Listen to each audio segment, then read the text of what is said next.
anche quest'anno la Regione Friuli Venezia Giulia è presente al Salone del Libro di Torino per sostenere le proprie case editrici e i propri scrittori nella diffusione della cultura di frontiera, che è a metà strada tra la visione politica per il futuro e il genere letterario, che comincia sempre più a piacere in Italia e nel mondo.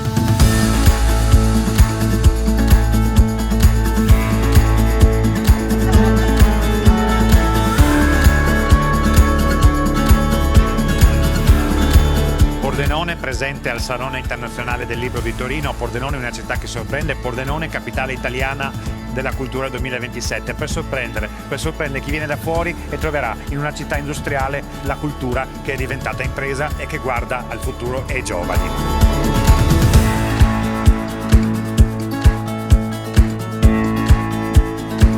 Beh, il mondo sarà salvato dai ragazzini, non c'è altra speranza.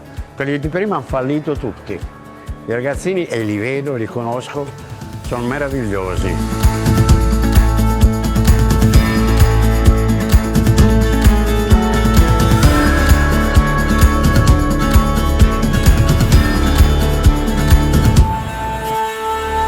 Più che uno slogan, un auspicio, che effettivamente questi ragazzi abbiano la voglia, la capacità veramente di salvare il mondo, ma anche l'entusiasmo e la passione. Una passione che abbiamo provato a dare anche noi come Aeronautica Militare proprio qui allo stand del Friuli Venezia Giulia.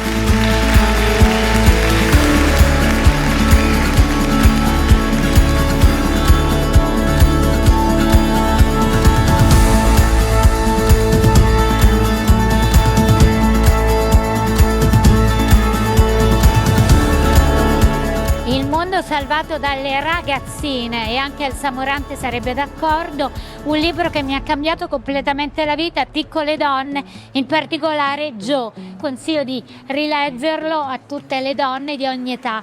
Mi hanno negato l'infanzia, mi hanno negato la gioventù, negato l'adolescenza e adesso ci sei tu. Mi hanno negato l'infanzia. Un fumetto con protagonisti ragazzini, che poi ragazzini non si sa bene cosa sono. Per me importante è stato Zanardi di Pazienza, che ho letto a 15 anni su Frigidaire.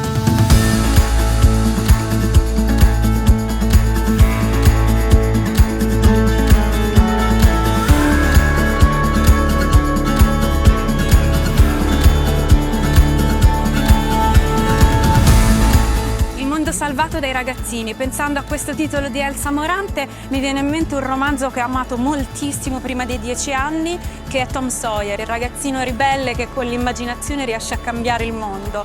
E più avanti è un'antologia dei romantici tedeschi, poetesse e poeti romantici, e lì l'ho amata pazzamente.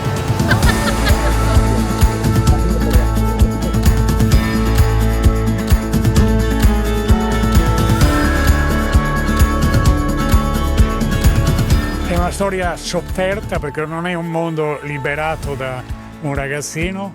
Runtergrass, il tamburo di latta, protagonista un bambino che si rifiuta di crescere, che rifiuta di diventare adulto in un mondo che non fa i conti col passato.